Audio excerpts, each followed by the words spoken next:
fear doesn't really exist around us. We're very opportunistic, and right now is an extremely exciting time to be buying these types of assets. We finally have the leverage to be able to go in here and steal some deals. I mean, we've been buying real estate for the last 7 years, and up until interest rates started rising, we had zero leverage. Everybody was offering, over asking for these properties, overpaying for deals.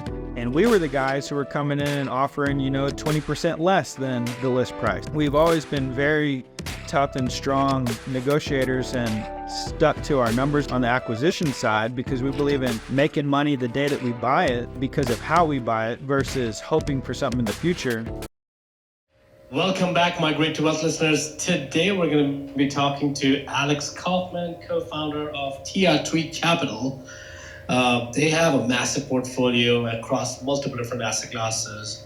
They have single-family portfolio, they have multifamily, mobile homes.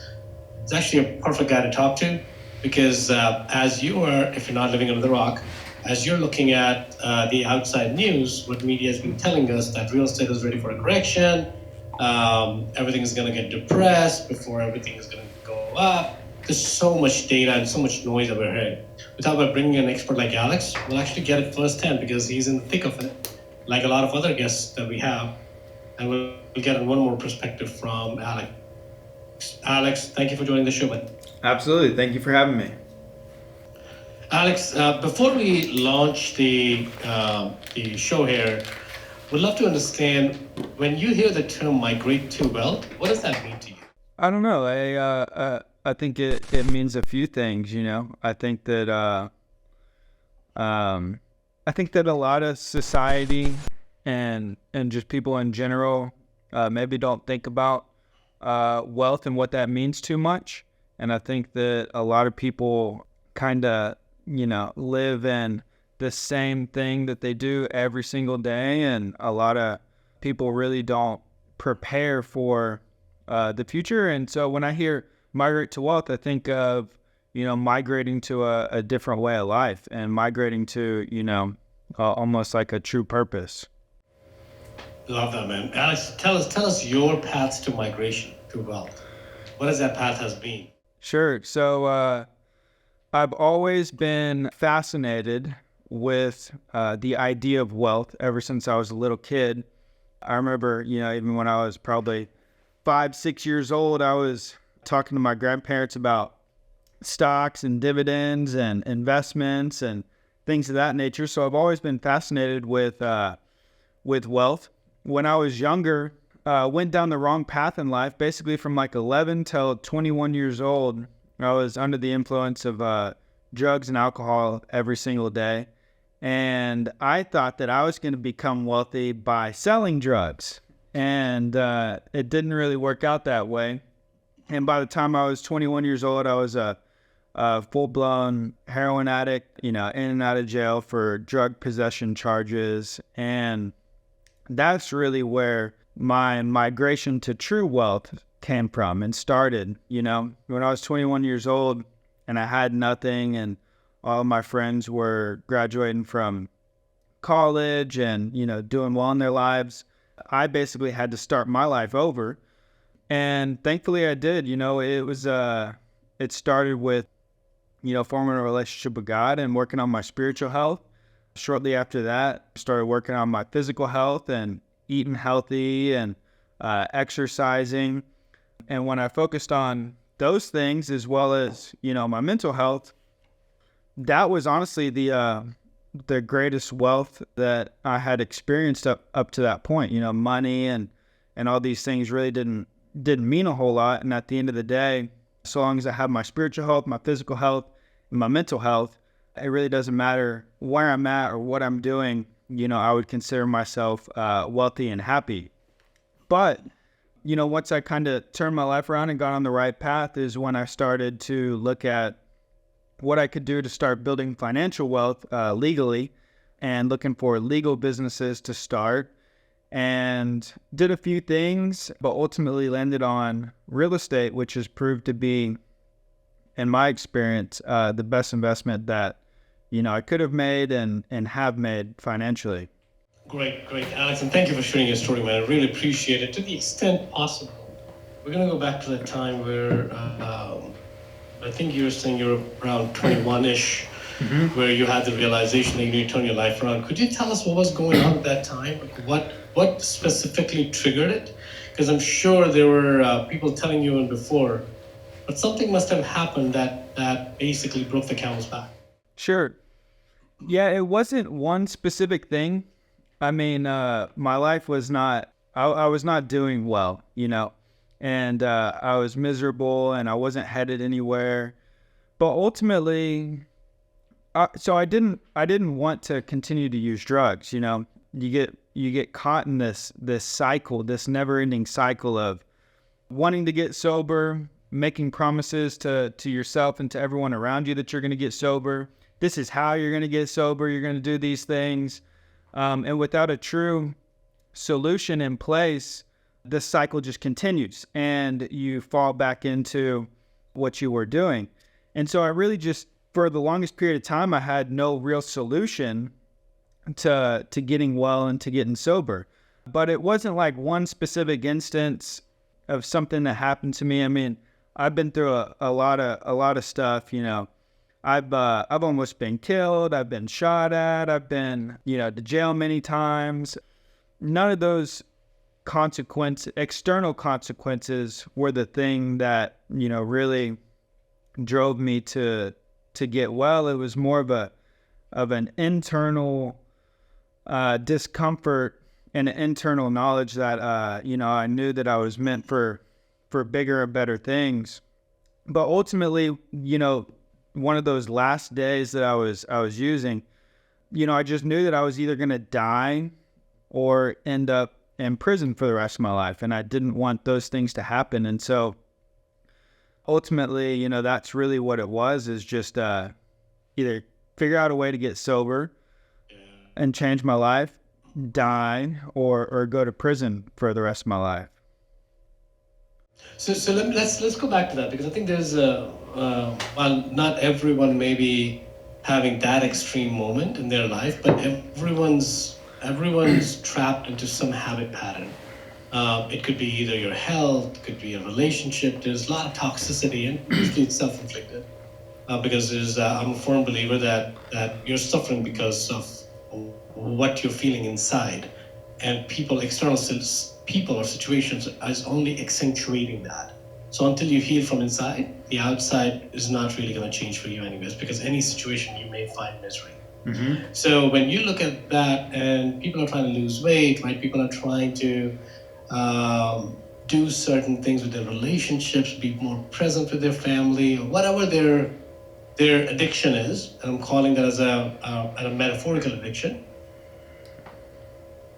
I'll look at myself. I have been overweight throughout my life, and I go into that same pattern. I'm like, you know what? This year I was going to be different. I'm going to do this, and that. I'm going to eat very healthy. This is my plan, and all that good stuff. And then I realized within 5 days that motivation dies down, right? And then the momentum needs to be carried with something very different. And I've treated that as my inspiration to say that, I want to be healthy for my kids. But that only goes too far. It's all a mental game. So I'm trying to figure that out, that can we draw some inspiration from your story, where you had done such a... Because when we talk about drugs, and I've never had them, so I can't really explain that concept that well, but it seemed like your physical addiction. It's not just emotional. Emotional could be there. But emotionally, even if you're separate, your body pulls you back, or could pull you back. So that's to overcome such a strong addiction.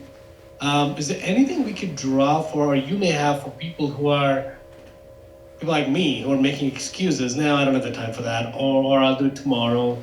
One day is not going to hurt anything. Let me just have one more piece of cake, or whatever that is. Any thoughts on that, Alex? I don't even know if that question is making sense. Maybe I'm talking too abstract. Yeah, you're asking like what was the motivation, or how did did you keep going? Because you said that there have been solutions in the past, there have been promises in the past, and you've not been able to fulfill it. But what was this time? Sure. Was it because solutions are similar? I'm assuming there's not a whole lot of different solutions. but something pushed you towards committing to it. It could be a support system. It could be something internally changed. Any thoughts on that? Yeah, absolutely. And it is a really good question.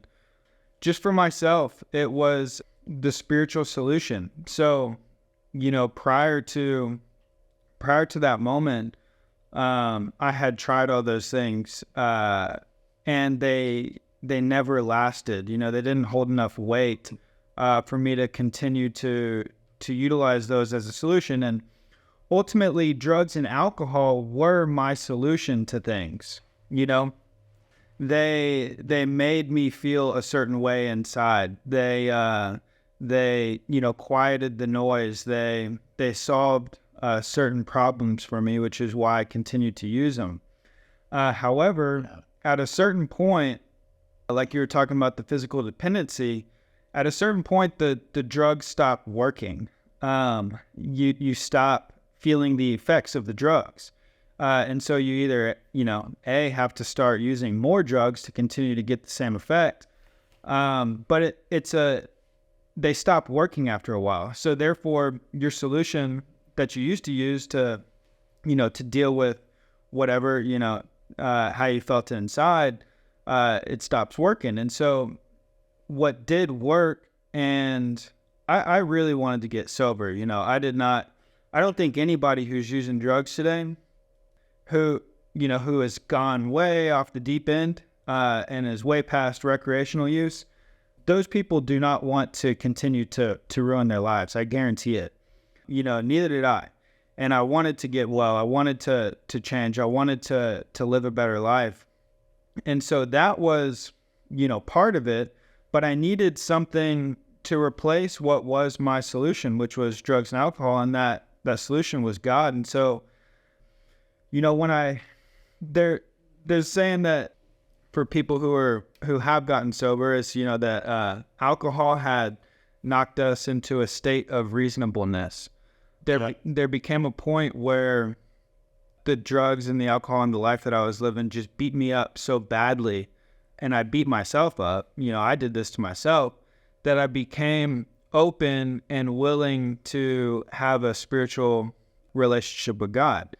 And it's that remained the constant of getting sober, is continuing to develop that relationship with God, continuing to build on that spiritual relationship, and ultimately that relationship with God now providing things that the drugs and alcohol used to, plus much more. And so without that, though, like if I was just relying on myself or friends or job or relationship or something of this world, it never held enough weight to keep me going.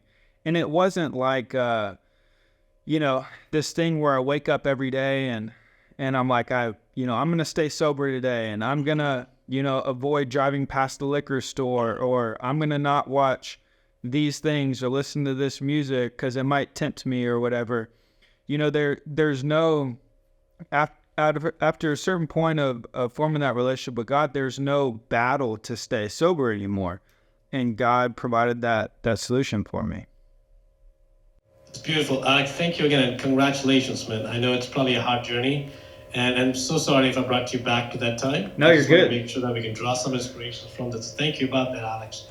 Alex, so let's talk about the journey next from that, right? So you're now sober. You found God. You found your true calling of being in the top position for your physical, mental, spiritual health. But you were thinking about financial health, financial well-being. You said you started multiple businesses. You were thinking of multiple businesses. How did you land in real estate? Can you tell us about that journey? Yeah. So I tried a few things.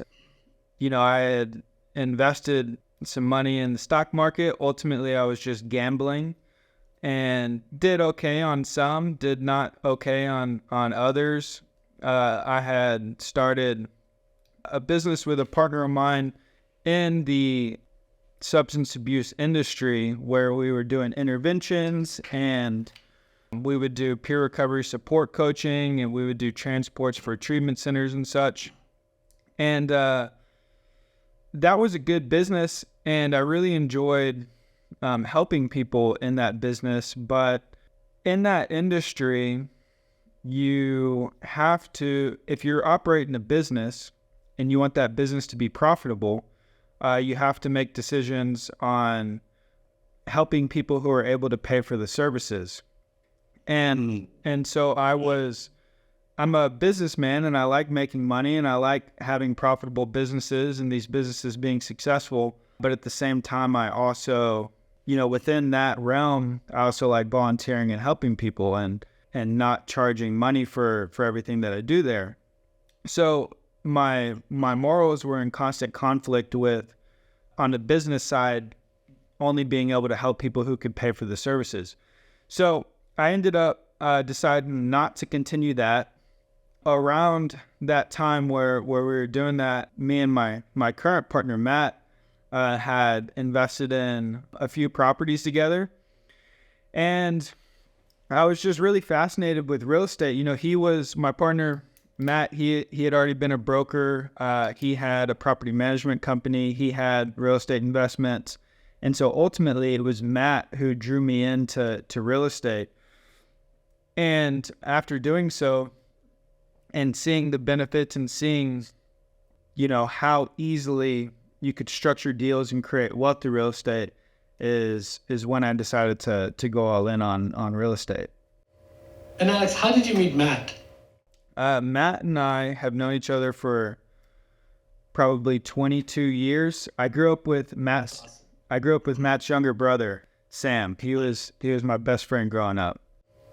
Awesome, man, awesome. Because it's always good to understand, where did you find them in a mastermind? Did you guys interact? So it's always good to understand where people's paths crossed. But these people were always already in your life, so that's always a good thing. Yep. Because there's an inherent trust in it. So now, Matt, help us understand that journey. And you've been in real estate investing world for how many years now? Since 2017. 2017. You guys have built a great portfolio. Help us understand, instead of, a lot of the businesses, even within real estate, they want to go say, I'm only going to do real apartment investing, or I'm only going to do single family, I'm only going to do turnkey, I'm only going to do mobile, or whatever, pick your asset class. There's very few operators, more specifically, who are spread across multiple sub-asset classes. So when you guys were thinking about your business, how did that growth happen? Did you start everything at one shot? Did you start doing about single family? Then the story was, it's going to take too much to scale. Let's jump on multifamily. I started doing multifamily, then found mobile home. Tell me that story. How did you find these asset classes, or they found you? Yeah, it's a really good question. And the way we operate today is not of course, the same way we, operated doing deals in 2017. So there's been a big journey of learning and learning how to scale and learning how to be disciplined and things like that. But the way that it started was, we didn't have a bunch of money. We didn't have investors at that time. We weren't raising capital. Right. It was me and Matt, and we had, as much money as we made in our other businesses to invest. So we just we're here in Austin, and we're very plugged into the residential real estate market with agents, property management, brokerage, wholesalers. So we had a lot of deals being sent to us that were single family, 2 to 4 units, things like that. And so naturally, that's a lot of what we purchased initially. And the way that we would look at it was not, we're only doing this one thing, this asset class, et cetera. We're deal guys. And so we like good deals. And initially what we would do is we would, just buy the best deals that we found, whether it was single family, 2 to 4 units, mobile home park. So we were just scraping up whatever good deals we could get. And we look at thousands and thousands and thousands of deals and only buy, a few of them. So that's how it started, was just buying good deals here in Austin. And I think we got, really lucky to have started at that time, because a lot of the deals that we bought, or at least for myself, a lot of the deals that we bought just appreciated insane amounts. Right. You know, No, four I'm saying x. 2017 was a perfect market, man. Yeah. Now, like every market, who knows in today's market where is the good market? But definitely 2017 was a great time. The time was in your favor. Yeah, and I mean it worked perfectly. So a lot of the deals that we did buy, have appreciated tremendously. But over time, we have gotten a lot more disciplined. And like today, if this was 2020 again, where values were appreciating 42% year over year, we'd be buying a lot of single family houses. But it's not. And especially in a market like Austin, it's very hard, almost impossible to cash flow on single family, 2 to 4 units, most multifamily. You're not going to get any cash flow, especially with today's debt. So what we're focused on right now is multifamily, like 32 units plus, strip malls. We just closed on a strip mall 2 days ago in Florida, and then RV mobile home park, and also we're looking at some industrial. So if I saw, which we do see a lot, if we see some single family homes or 2 to 4 units coming across our desk today, we're likely not going to buy it and hold on to it. What we will do is wholesale it, do something like that. We may buy it and then flip it. But right now, I'm not really looking to buy any single family homes to keep as rentals. Perfect. So, Alex, let's jump into what's happening in the market right now. Because we touched base, the market is very different than it was in 2017. And I would say for the last 10 years, the market has been very different than the market we're seeing right now. And there's a lot of angst built into the market right now. No one's certain what's happening. Capital markets are in turmoil. It's a very foggy market, right? You can only see so far right now, and you can't make sensible predictions going forward. You can make predictions, but they may not be sensible. So, how are you guys looking at the market? What are you feeling as you're definitely in the acquisition phase even now, which is great. How are you looking at these markets? Why Florida? Why strip mall? Why are we looking at these things? Yeah. So even though you can't predict the future, you can look at actual numbers. And so right now, commercial real estate owners, if they need to sell, they're in a bad spot. Interest rates are much higher, cap rates are much higher, and debt, the cost of debt, they can't just refinance out. And if their loans are maturing, or if they need to sell, they're going to need to sell at prices that are deeply discounted from where they were 2 years ago. So that is why we're focusing on strip malls, retail, industrial, multifamily. Number one, we would only buy it if the numbers made sense today with debt that we'd get today. So even in worst case scenario, we know that we are cash flowing. We underwrite everything pretty conservatively, and we make sure that we're going to make money today. I also know that the likelihood of interest rates lowering is pretty good. And also once interest rates lower, that cap rates are also going to lower. And so what we're looking to do is find properties that, like this strip mall, for example, really great property, 10,000 square foot, 9 tenants, all good tenants. And it's in a smaller market north of Pensacola, Florida, and Pace, Florida. But what's really great about this property is it works day one. So current NOI is about $135,000. Our debt on it is going to be about $95,000. Oh, there's enough cushion built in there. Plenty of cushion in there. We bought it for $1.45 million, put down about $350,000. So immediately it's already over a 10% cash on cash return. But the beautiful thing about this property is that fortunately, the seller had all of these tenants on annual leases. Now, that's not a great thing because the banks don't really like that. And it's also a little, uncertainty for us as investors. But what it did allow us to do is come in and renew these tenants at much higher rates and also push back the triple net expenses that they're not currently paying for. So within the first 6 to 12 months of owning this, our NOI will jump from 135 to about 185 after we renew the leases, which we've already got the LOI signed. All the tenants want to stay there. Like two DSCR of almost two.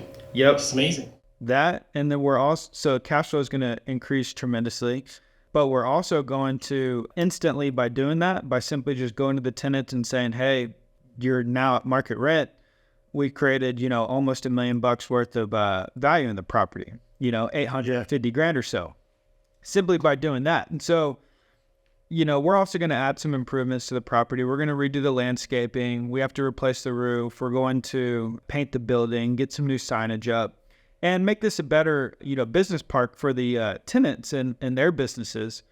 But those are the types of deals that we're looking for, is deals that work today based on today's numbers, being able to go in there, add value to the property simply by, lowering expenses, raising the rents, passing back triple net expenses to the tenants, and create, a significant amount of equity very fast.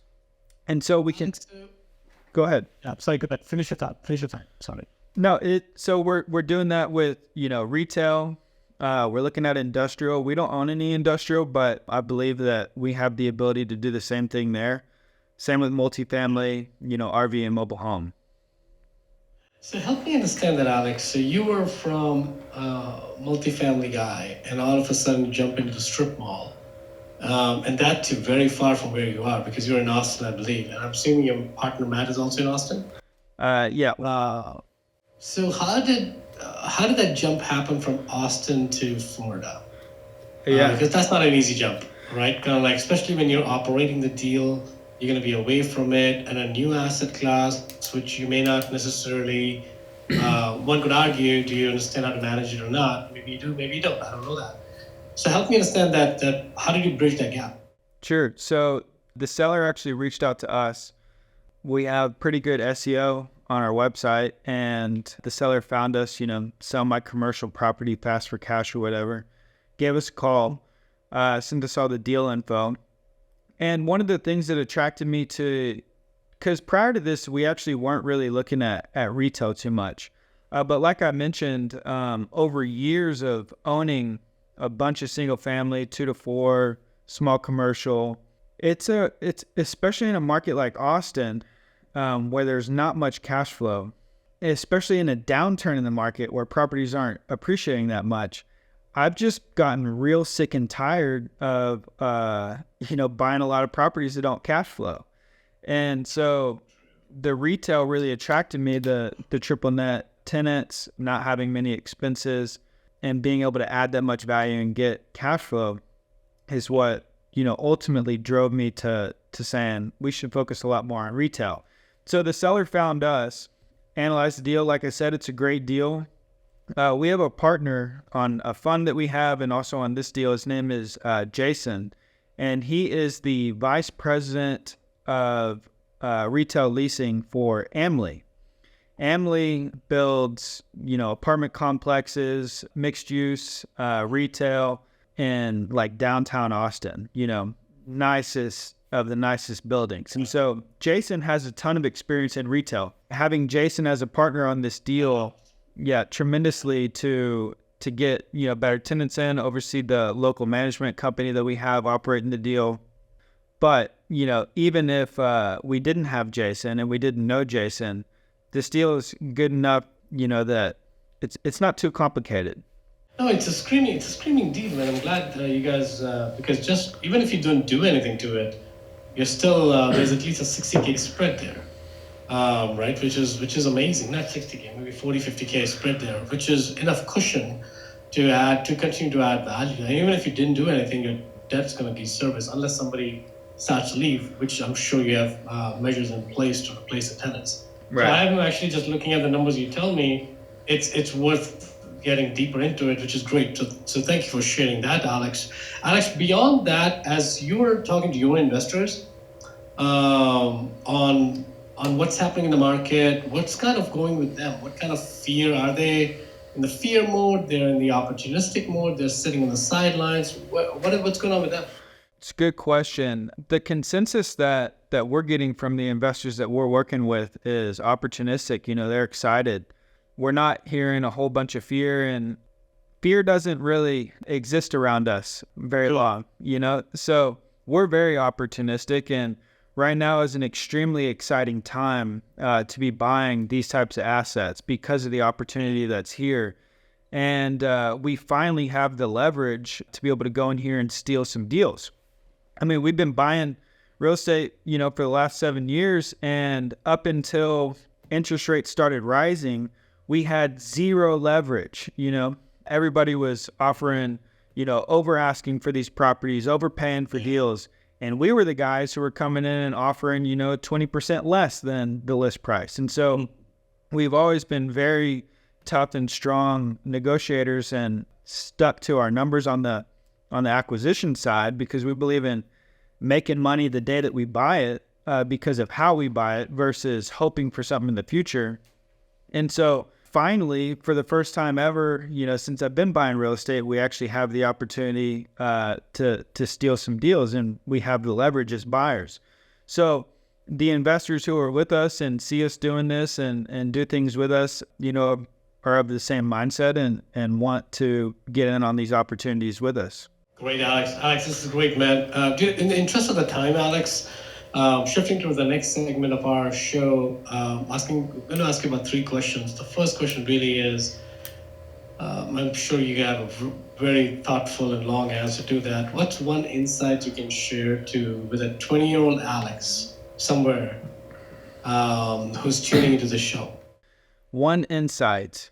The 20-year-old Alex who has the same mindset that I do is I would tell that person to continue forward and don't allow anyone or anything or society or all these things that are around you that are trying to tell you what to do.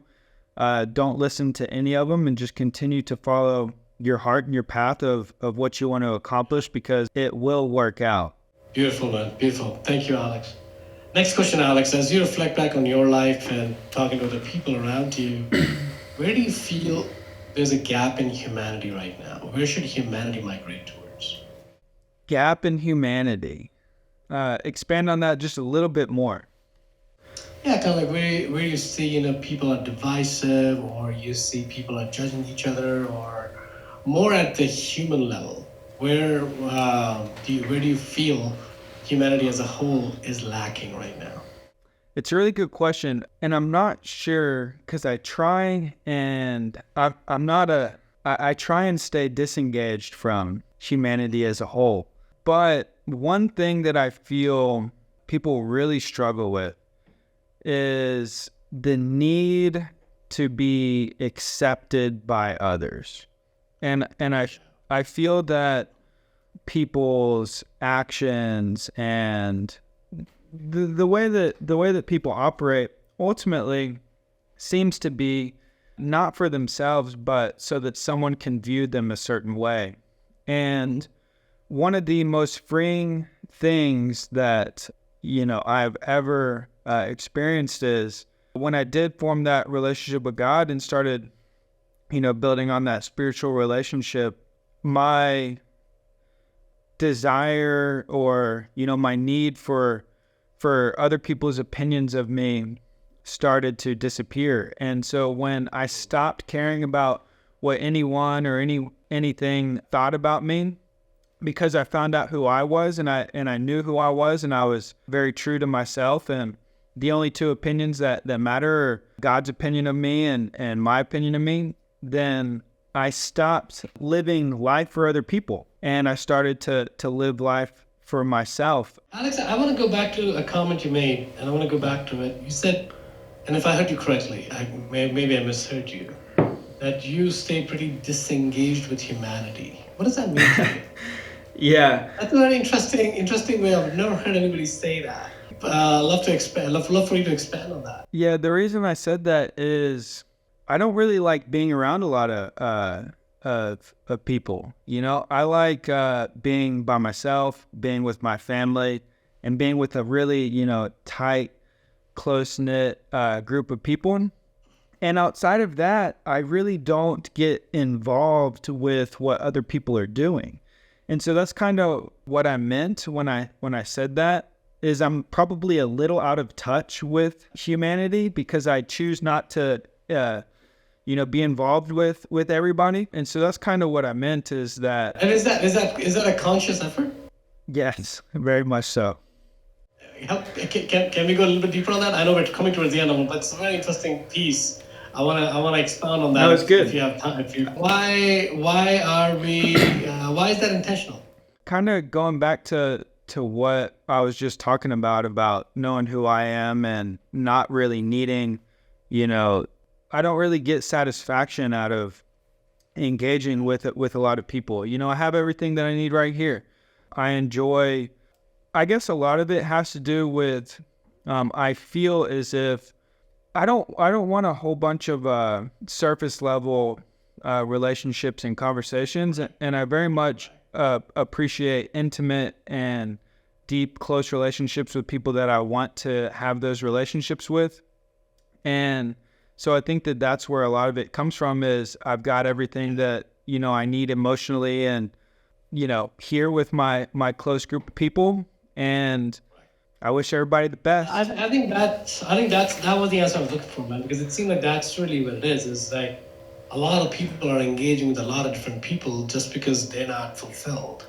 And it's not about the quantity. For some it may be, but for most it's about the quality, right? If you can get satisfied with one or two people in your lives, at a much deeper level, and the conversations and the relationship and the uplifting that you're going to do for each other, than being surrounded by 1,000 people who are there just as a transaction, right? So I feel the same way. I just wanted to hear your perspective on that. So I completely understand. Thank you for going deeper on that with me. Appreciate it. You're welcome. Awesome. Alex, is there anything that we didn't cover in the last 30, 40 minutes that you wish that you wanted to share with people that's going to add more value to them? No, I think I would reiterate on, I would drive in, a lot of what we've been talking about this last half, though, is that the best thing that I ever did was form a relationship with God, and then in that process become disconnected to the need of things from people and of this world. And that is what has provided true wealth and happiness to me, because it doesn't matter. I mean, all these things could go away today. The entire real estate portfolio could burn down, the businesses could shut down. But so long as I have that, I've got everything that I need. Beautiful, Alex. Thank you again for sharing. Alex, where can people find you and learn more about the work you're doing? You can find us by going to TREcommunity.com. Type Real Estate all over the social media channels, and the real Alex Coffman on social as well. I like that. Real Alex Coffman. I like that. Alex Coffman was taken. Great. Thank you. Yeah, I know, man. It's so many of these are taken, right? My social media handle is the Sakage, and I hate it. Yeah. I don't want to be B, but that's the only one that was available that I could think of. I'm lazy too. But thank you again, Alex. Appreciate it, buddy.